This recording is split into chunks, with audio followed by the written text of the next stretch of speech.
và số xe bóng phôn ngày nay mà sân kinh kỳនេះគឺជាក្រុមហ៊ុនផ្ដាច់មុខ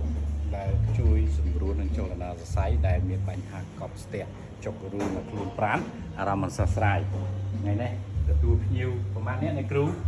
70នាក់ហើយសាខ្លួនហើយម៉ាសាមុខឲ្យទៀតមិនត្រឹមតែជួយសរសៃជួយដល់សម្រស់ទៀតហើយហ្នឹងជួបបញ្ហាជំងឺអីខ្លះដែលប្រទេសជនមកម៉ាសាហូបសបោជាតិពុលចាហើយនឹងកប់សរសៃជាប់សាច់ដុំចាជាតិពុលច្រើនហើយនឹងបញ្ហាតម្រង់នោមសបោអ្នកមានបញ្ហាតម្រង់នោមចឹងហើយហ្នឹងម៉ាសាអីគេនេះអានេះម៉ាសាឲ្យស្បែកមុខភ្លឺថ្លាមានសំណើមបំបត្តិស្នាមជ្រួញឃើញភ្លឺលងស្អាតទេគេថាប្រើមួយគ្រីមនេះគ្រីមនេះបូតជូតពុលជំរុះកោសិកាចាស់ហើយនឹងបន្ទន់ស្បែកមុខឲ្យភ្លឺថ្លា